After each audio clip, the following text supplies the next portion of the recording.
Numbers chapter 24, verse number 17. I shall see him, but not now. I shall behold him, but not nigh. There shall come a star out of Jacob, and a scepter shall rise out of Israel, and shall smite the corners of Moab, and destroy all the children of Shem. Sa Pilipino, aking makikita siya, ngunit hindi ngayon. Aking mapagmamasdan siya, ngunit hindi sa malapit. Lalabas ang isang bituin sa Jacob, at may isang setro na lilitaw sa Israel, at sasaktan ang mga sulok ng Moab, at lilipulin ang lahat ng mga anak ng kaguluhan. So we've entitled this as The Star and the Scepter of Israel.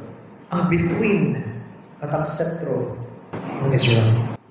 Let's commit this time to the Lord. Almighty Father, we worship and adore you, and we bow down before you, rejoicing for what you have done and what you are continually doing in our lives.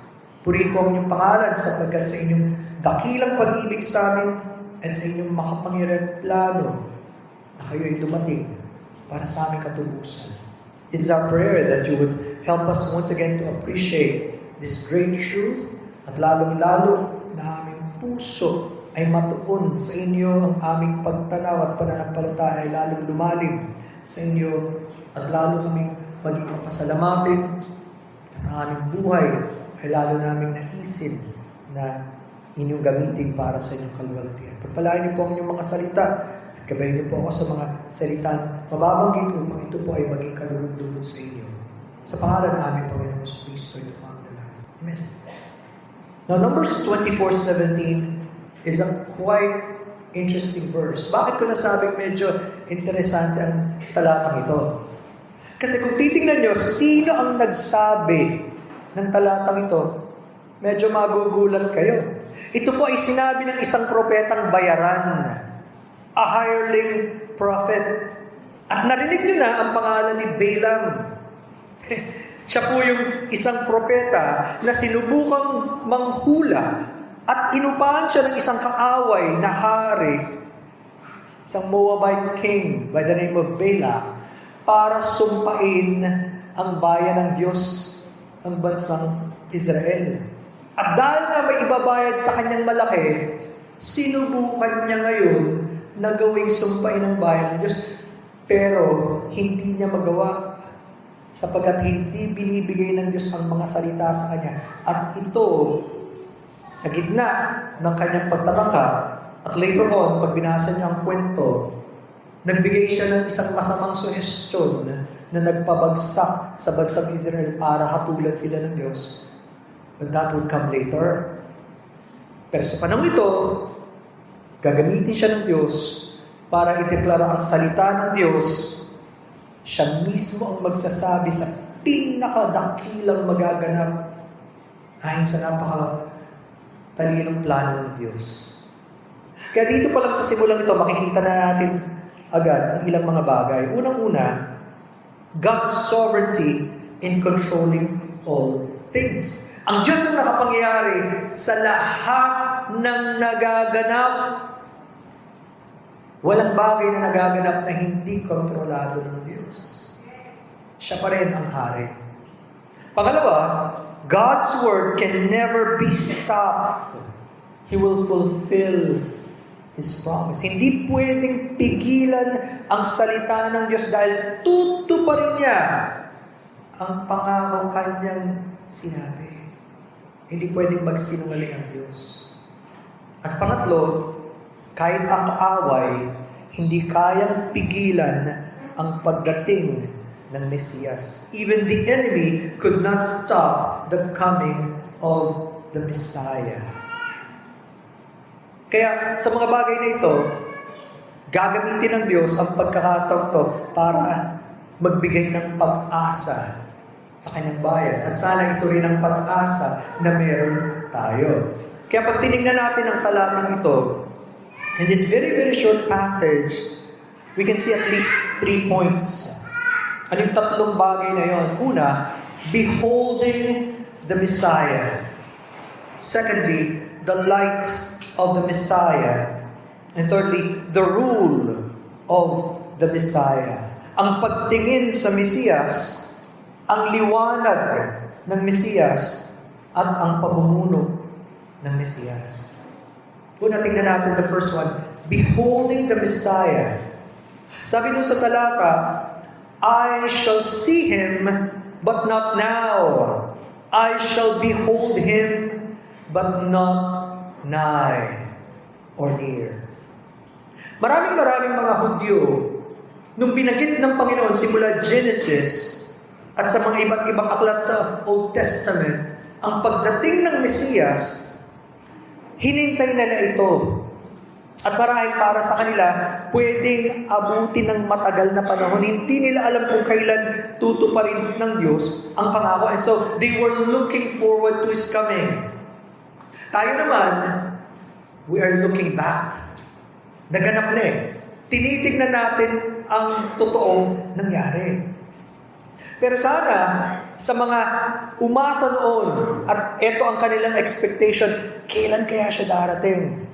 At isipin nyo, kung merong isang babaeng Hudyo na nagbubuntis, siya na kaya yung pinagliligo, pinagbubuntis ko? Marahil may ganung expectation. So they were hoping, ito na, malapit na ang kanyang pagdating. Tayo naman, as we look back, makikita natin, salamat Panginoon, tinupad nyo ang inyong pangako. Sana huwag mawala yung ganung joy na meron tayo sa kanyang pagdating. And even now, we're still anticipating and excited sana tayo sa kanyang pagbalik para kunin tayo. Sa ating pagharap sa kanya. Now, lalo na kung tunay tayong mga anak ng Diyos, to be able to see Him face to face, wala nang mas higit pa doon para sa isang totoong Kristiyano. Ano man na nagaganap sa paligid natin. Now, dito may pumapasok ang kahalagahan ng pagkakaroon ng malinaw na pagtanaw sa ating tagapagligtas. Having a clear vision of the Savior. Bakit?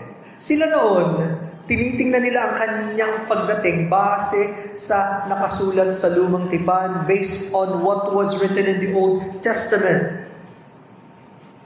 It was like a gradual revelation. Kaya nga, sa theology, may tinatawag tayong progressive revelation.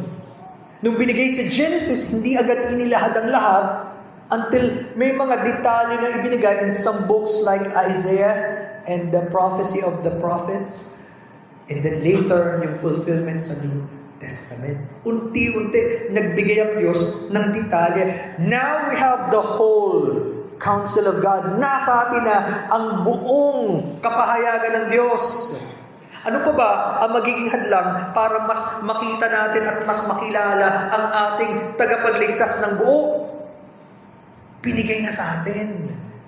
Wala na tayong pwedeng idahilan. In fact, as we know, the Old Testament would complement the New Testament. Magkasama sila.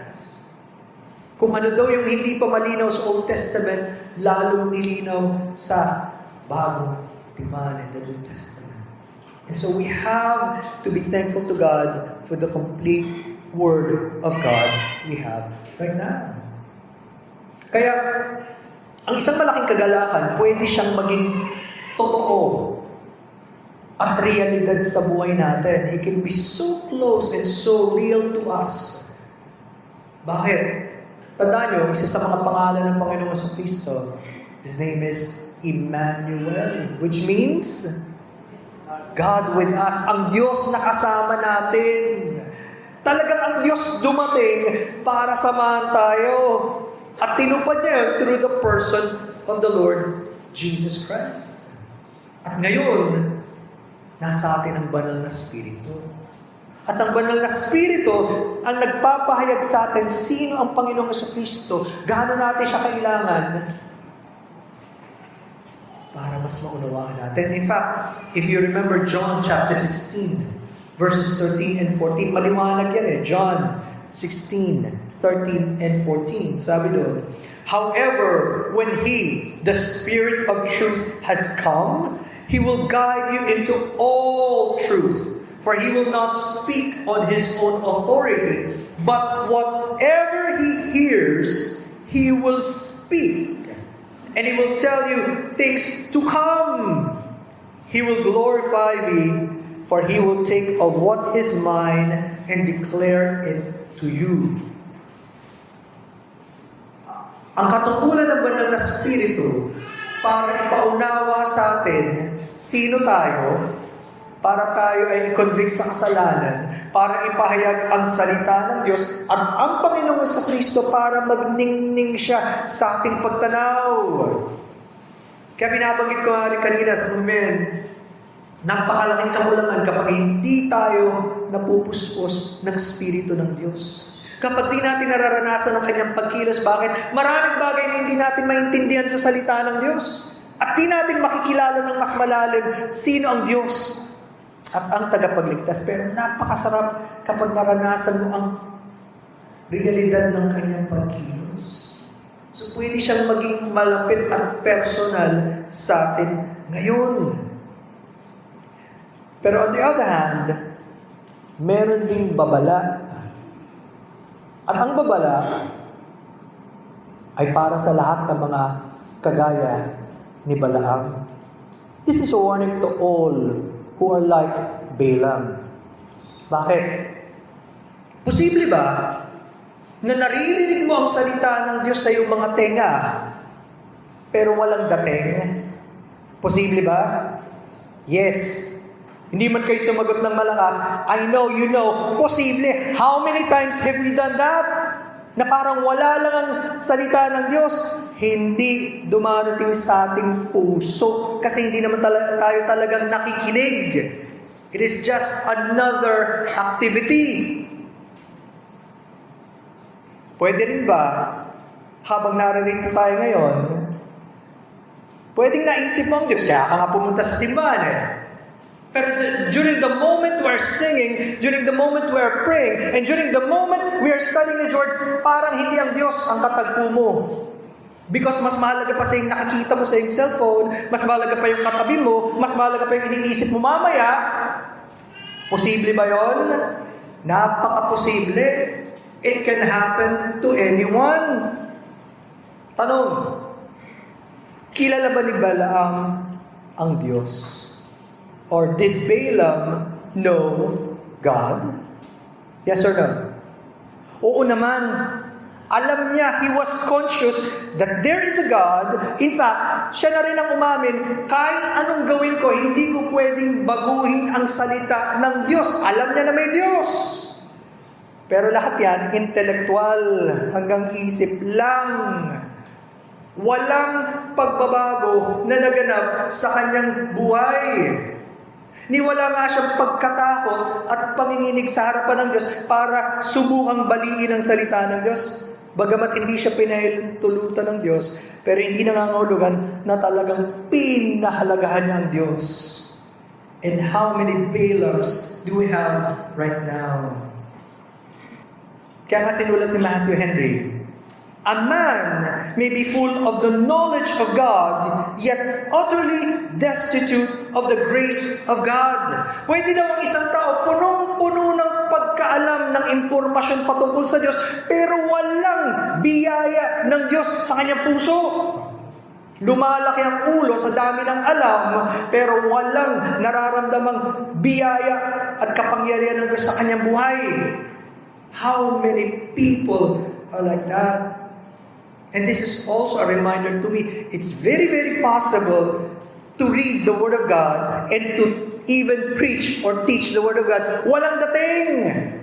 Simply because it's just an activity. And how much easier to sit there and to listen, never open the Bible, never think about God, at wala kang pakialam kung ano ang Diyos o sino ang Diyos o anong sinasabi ng Diyos. It is a very, very dangerous thing. Kung nangyari sa isang supposed to be propeta ng Diyos, tagapagsalita na ng Diyos yan. Hindi kaya pwedeng mangyari sa atin? Napaka-posible. Alam natin ang sagot, mga kapatid. Pwede rin ba ng isang tao, ginagalang niya ang Diyos, mataas ang pagtingin niya sa Diyos, pero malayo ang puso niya sa Diyos? Posible ba? Oo. Daming ganon. Ay nako, ang Diyos ang pinakamakapangyarihan sa lahat. Ang Diyos ang palagi kong tinatawagan. Pero ang lamig-lamig ng puso. Mas maraming bagay ang inuuna kaysa sa Diyos. Ang sa akala ng puso natin. It is actually between us and the Lord. Once again, Matthew Andrew says, regarding Balaam, he calls God the Most High and the Almighty.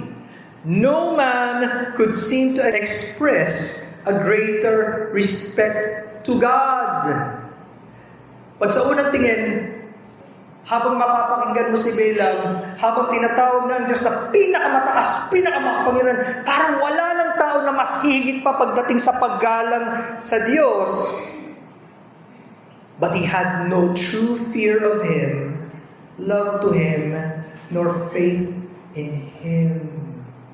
Habang namumutawi sa kanyang labi ang magagandang mga papuri sa Diyos, walang totoong pagkatakot sa Diyos. Walang totoong paggalang sa Diyos. Walang totoong pagmamahal o pananampalataya sa Diyos.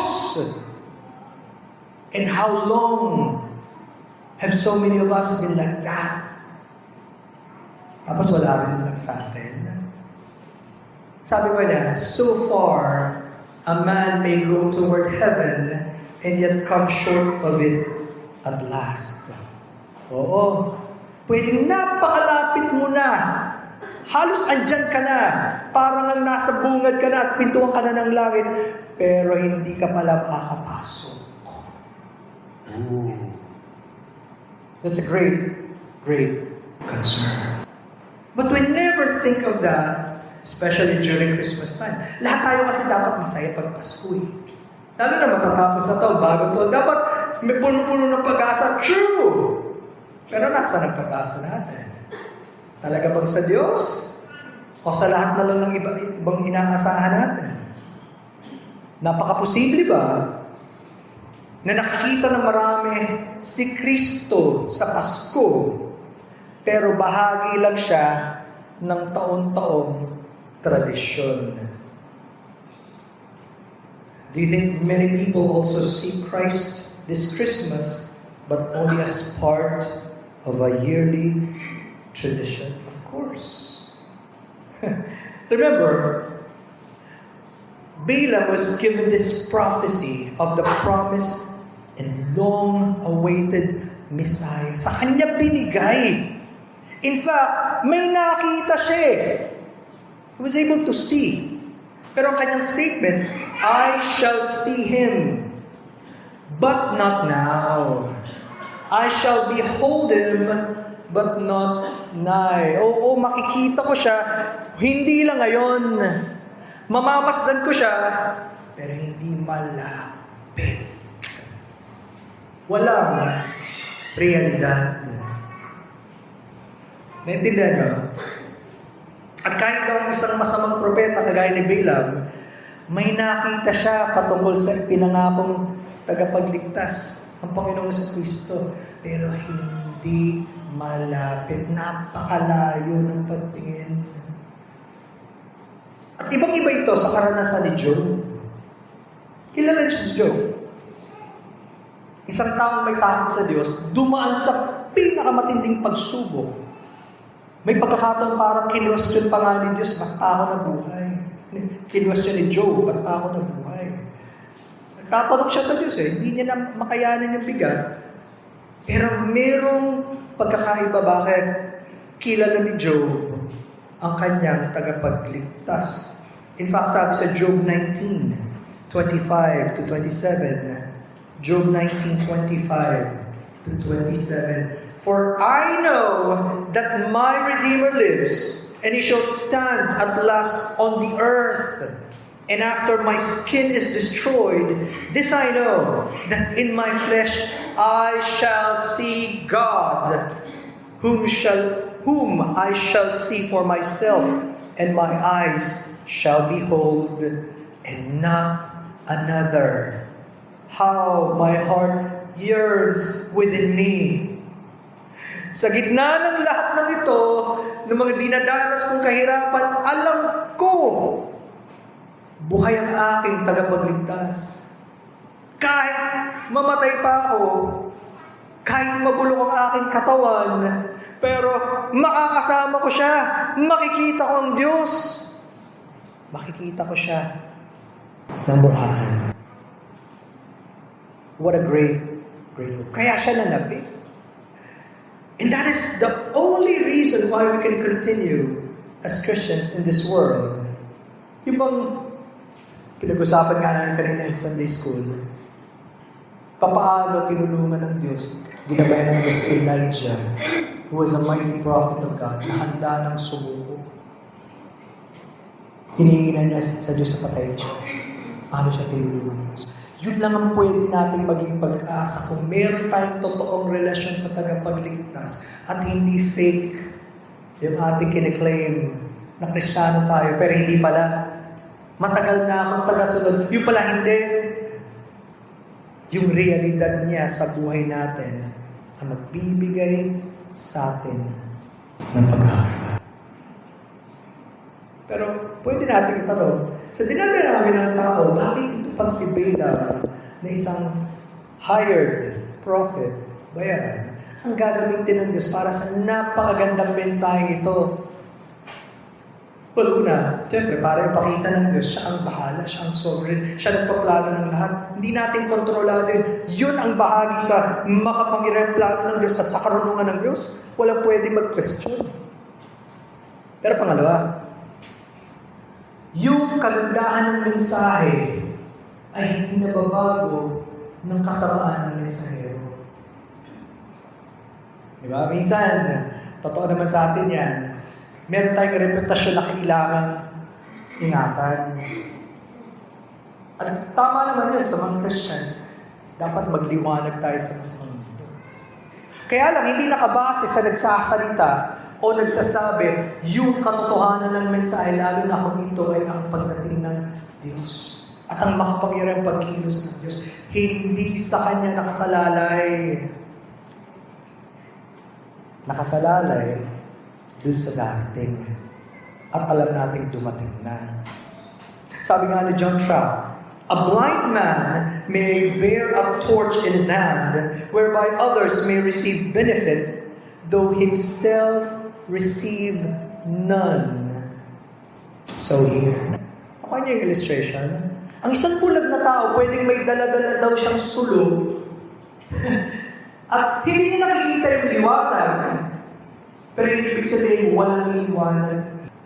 At ganun din sa pagkakataon. Kahit masama yung nagbibigay ng balita, hindi na bago ang katotohanan na dakila yung darating na Mesiyas.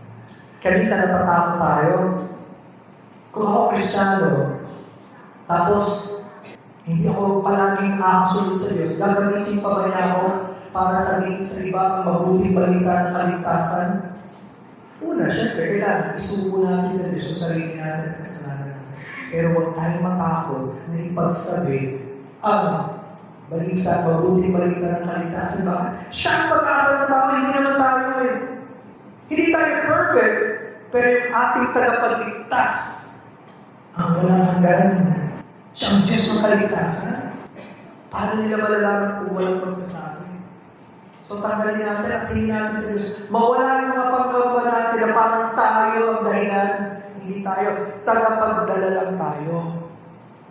Kaya kailangan natin sabihin sa mas marami pa. Yun ang nangyari. At yun ang naging kalagayan ni Balaam.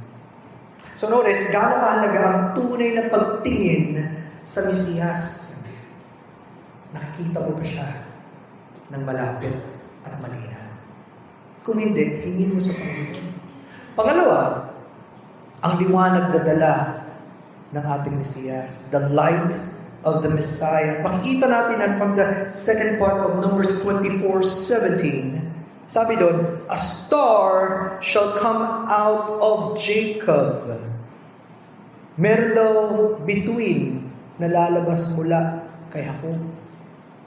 Nasabi ni Ellicott, literally yung phrase na yun, pwedeng sabihin, there has come forth a star out of Jacob. May lumabas na. Bituin, bagamat matagal pa itong mangyayari. Ang tawag nga dyan, it is a prophetic past or historic tense of prophecy. Bagamat hula, pero parang naghanap na. Bakit?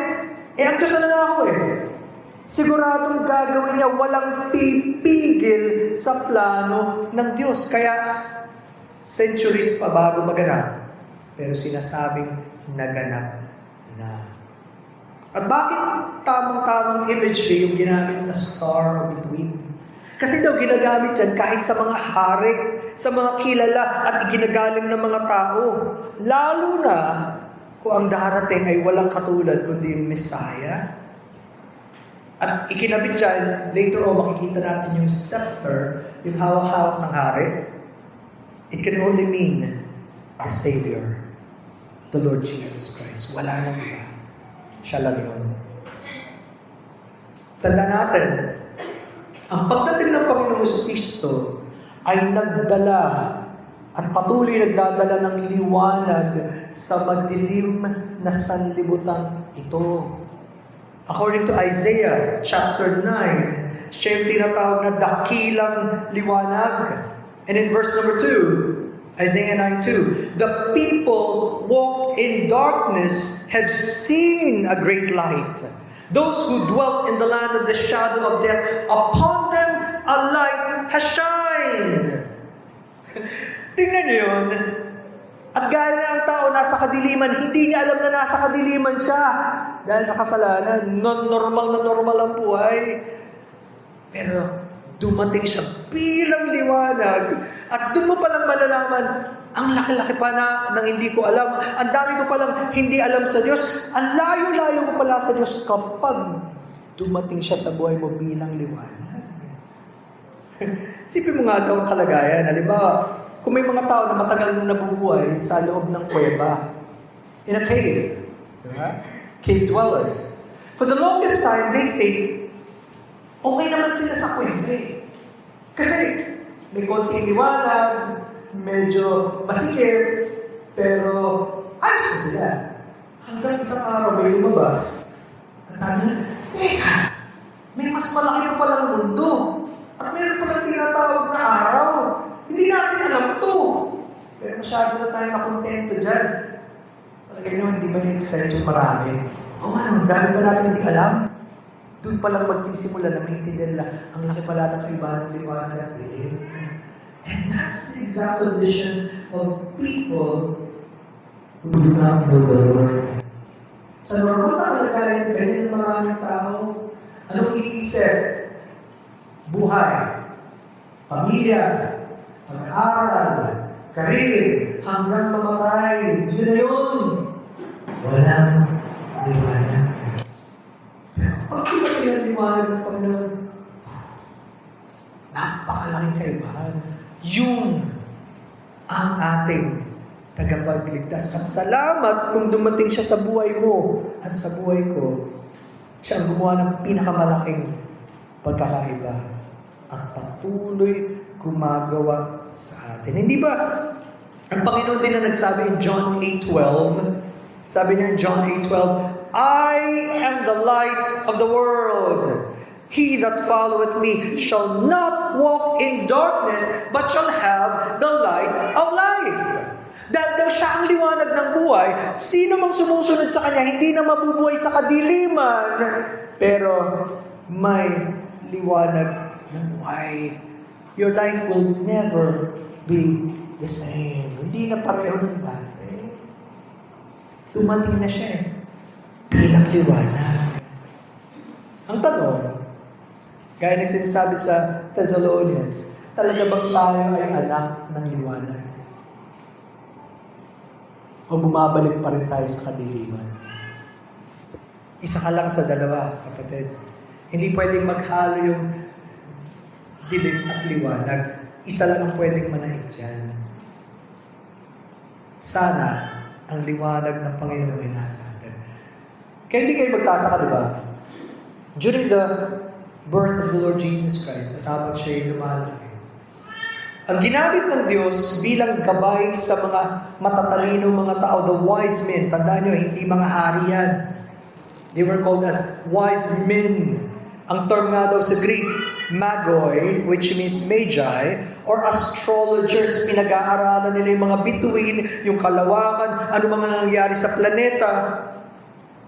Pero ang mga matatalinong tao ito, kinabayan sila ng bituin. May imagine nyo, gumagalaw yung bituin para gabayan sila. Saka naman nakakita ng ganon. Eksakto sa lugar kung saan siya. Nung malapit na, dumating sila sa palasyo ni Herod at nagtanong, sabi sa Matthew 2:2, "Where is he who has been born King of the Jews? For we have seen his star in the east and have come to worship him." Bakit sila naging matalino? Hindi lang dahil sa nag-aaral sila. Naging matalino sila kasi sinundan nila yung liwanag ng Diyos at gusto nilang matagpuan ang Mesiyas na matagal nang pinangako, mahabang paglalakbay, delikadong paglalakbay. At sabi nga sa binabible sa niya kahapon, hindi lang sila tatlo, marami sila. Tatlo lang ang regalo. Pero marami sila. Bakit? Mapanganib sa panahon. Malayong paglalakbay. Gusto nilang makita at sambahin ang hari. Matalino sila. Bakit? Hindi sila umalis para magbulakbol. Hindi sila umalis para mag-sightseeing. Umalis sila para hanapin ang tagapagligtas, ang Mesiyas, at sambahin siya. Hindi kagaya ni Haring Herodes na natakot, gustong ipapatay yung banta sa kanyang paghahari. Hindi kagaya ng mga matatalinong mga tao, yung mga scribes, alam ang kasulatan, hindi gumawa kahit isang hakbang. Alam na nila saan papanganak nasa kasulatan. Sila pa nga nagsabi kung saan. Walang ginawa kahit anong effort, humakbang man lang para tingnan po kung habang dumating na siya. Walang pakialam. Nakita nyo? Hindi equivalent yung pagkakaroon ng maraming alam sa Bible sa pagkakaroon ng malalim na relasyon sa Kanya. At bakit sa mga pastol unang ipinahayag ang mensaheng ito? Napaka-ordinaryong mga tao. Hindi magmamalaki. Pero tuwang-tuwa sila nung nalaman nilang mensahe, dumating na ang hari, ang tagapagligtas. Mabilis silang pumunta. At sinabi nila yung kanilang natagpuan. Imagine, ang laki-laki ng pagkakaiba kapag ang Diyos nagpakilala sa tao. At yun ang dala ng kanyang liwanag. And you will notice, even in Revelation 22:16, ito ang sabi sa Panginoong Jesucristo. Sabi niya, "I, Jesus, have sent my angel to testify to you these things in the churches." Kasama pala tayo dito "I am the root and the offspring of David, the bright and morning star." Paano nangyari? At ito yung hindi masagot ng matatalinong tao na sa kanya, na Mesiyas, nagsimula.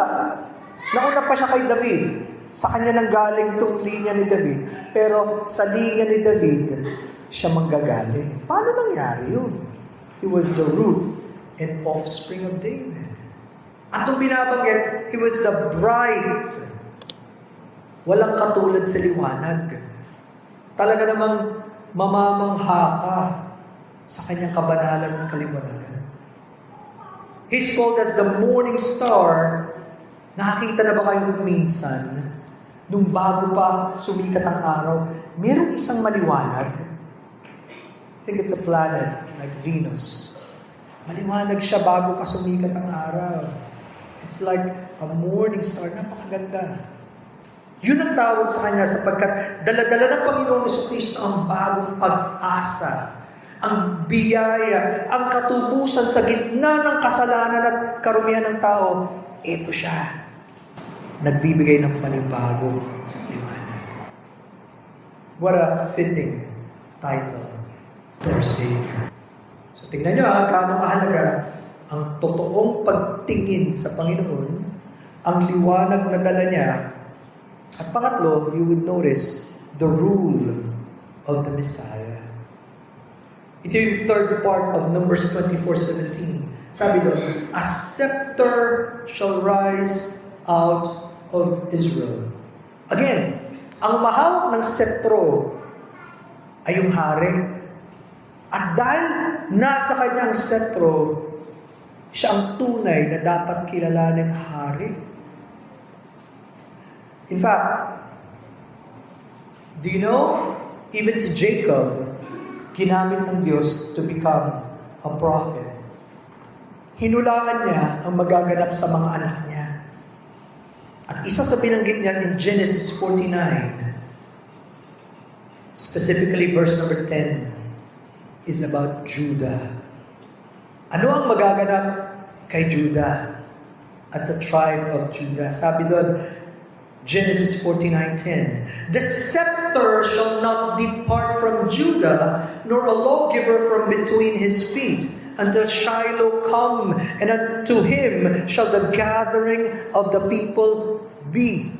Palaging magkakaroon ng mamumuno at tagapaghukom sa tribo ng Judah hanggang dumating ang ipinangako binhi, ang Mesiyas, sa tinatawag na Shiloh.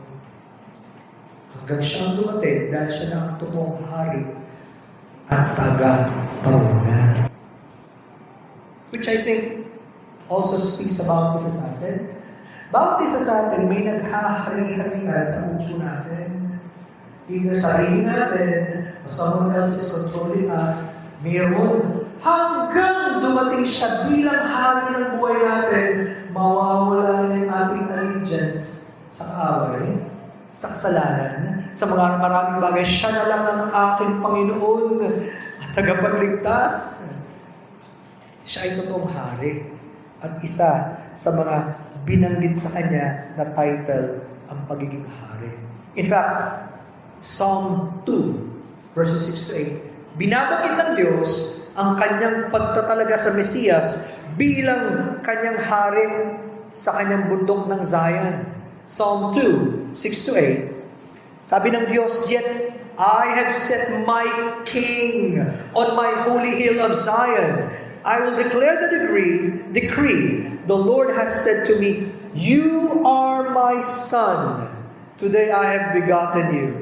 Ask of me, and I will give you the nations for your inheritance, and the ends of the earth for your possession. Wala nang iba kundi ang anak ng Diyos, ang hari, ang Panginoong Jesucristo. And how can we ever forget Isaiah 9:6? Ano binabanggit doon? Isaiah 9:6 and 7. For unto us a child is born, unto us a son is given, and the government shall be upon his shoulder, and his name shall be called Wonderful, Counselor, the Mighty God, the Everlasting Father, the Prince of Peace. May katulad ba siya? Wala siyang katulad. Of the increase of his government and peace, there shall be no end. Upon the throne of David and upon his kingdom, to order it and to establish it with judgment and with justice from henceforth, even forever. The zeal of the Lord of hosts will perform this. Kita nyo? Sigurado magaganap. Ang Diyos mismo ang gaganap. Andun yung init ng Diyos sa kanyang zeal to perform what He has promised. Alam nyo, kahit yung bansang Israel, tatandaan niyo yung tinatawag nilang palaspas.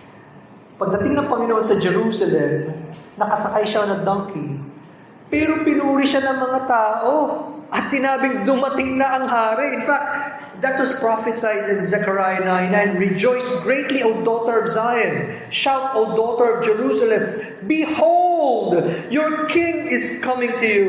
He is just and having salvation, lowly and riding on a donkey, a colt, the foal of a donkey. Saan kayo nakakita ng hari? Nasasakay sa ordinaryong sasakyan na mahirap. Hindi siya sumakay sa kabayo na sinasakay ng mga hari at prinsipe. Sumakay siya sa donkey. Yung pagpapakumbaba ng ating Panginoon. And you know what? Ba't kailangan niya magpakumbaba? Ba't kailangan niya iwanan yung kayamanan sa langit na sinasama siya ng mga anghel at lahat na naroon para bumaba, magkatawang tao, maging sanggol, lumaki ng normal na tao, wala na daw makita kahit anong kaibahan physically. Kaya hindi nila kilala siya na tagapagligtas. Lalo yung mga kapatid niya, hindi sila naniwala eh. Nakita nila po, ordinary lang siya. Pero ba't iniwanan yun? And eventually, ibigay ang kanyang buhay na parang kriminal. Why?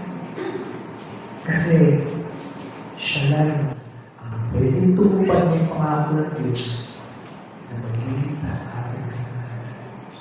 What a great Savior we have. Wala nang mas dadakila pa sa ating Panginoon, sa ating tagapagligtas.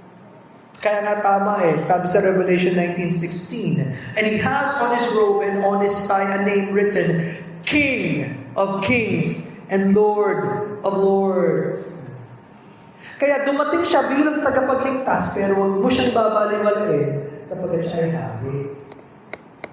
Kaya, ang sino mang hindi kumikilala sa kanya bilang tagapagligtas, mararanasan nila ang paghatol niya bilang hari. Masarap kung ngayon pa lang isuko na natin ang buhay natin sa kanya. Maranasan natin siya ang totoong hari at Panginoon natin. Hindi na tayo. Bakit? Napakasarap kapag nakasama na natin siya sa kalangitan. Walang hanggan. Pero ngayon, rebel kita pa rin sa kanya at ayaw mo siyang kilalaning hari. Isang araw, maging tagapaghatol mo siya. At yun ang pinakamasaklap sa lahat. Hindi mo pwedeng baliwalain ang haring ito. Kaya nga binabagit sa ating talata, the fourth part of Numbers 24:17.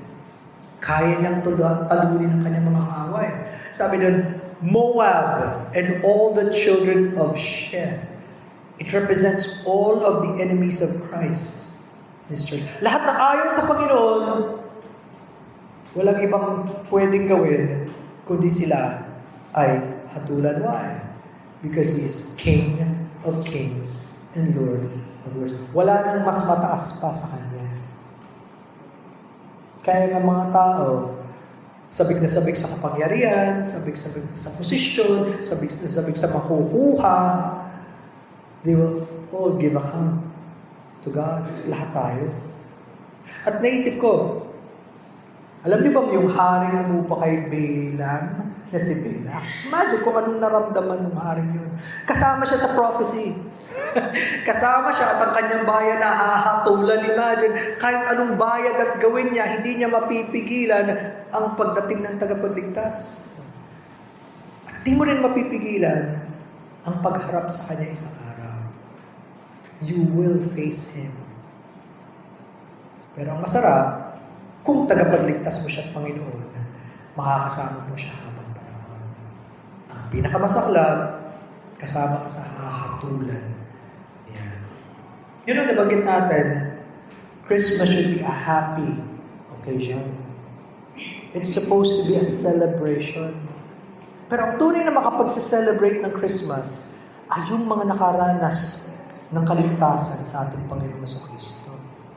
Lahat ng mga celebrations na ginagawa ng mga tao will be vain and empty without the Savior. Parang wala rin ginawang Xmas, di ba? Pinag-umagaan yan, Xmas, pinalitan pa yung Christ. Ano na yan? Wala. Mga palamutilan. Pero masaya ang Pasko sa mga pinagpakilanlan ng Panginoon. In fact, that was the message in Luke 2:10. Ito yung mensahe ng kanyang pagdating. And the angel said unto them, Fear not, For behold, I bring you good tidings of great joy, which shall be to all people. For unto you is born this day in the city of David a Savior, which is Christ the Lord. Dumating siya, oo, sa mundo, at sa lahat, pero makakaranas nun at yung kumikilala sa Kanya at magkakaroon ng totoong pagpapakumbaba para makilala. Sana maging masaya Pasko natin, hindi lang dahil sa sama-sama tayo, pero more so, dahil totoo ang tagapagligtas. At you know, that term, good tidings of great joy, yun din yung ginagamit na term pagdating sa Ebanghelyo o the Gospel. Di ba ang Gospel is good news, mabuting balita. Yun din yung term na ginamit. But may mabuting balita kasi may masamang balita. Ang masamang balita ang tao dahil sa kanyang kasalanan malayo sa Diyos, parurusahan ng Diyos. Pero ang mabuting balita, dumating ang tagapagligtas at hindi ka na kailangan mapahamak sa iyong kasalanan. Meron ka ng pag-asa ng buhay na walang ganda sa Kanya. Nasa iyo ba ang mabuting balita nito? Dala-dala ba natin ito? Gusto nating sabihin sa iba? Sana siya yung maging sentro ng ating pagdiriwang ngayong Pasko sa pagdating ng bagong taon at hanggang sa mga susunod. He truly is the star and center of Israel. Sana ang liwanag niya ay nasa iyo. What a great God we have.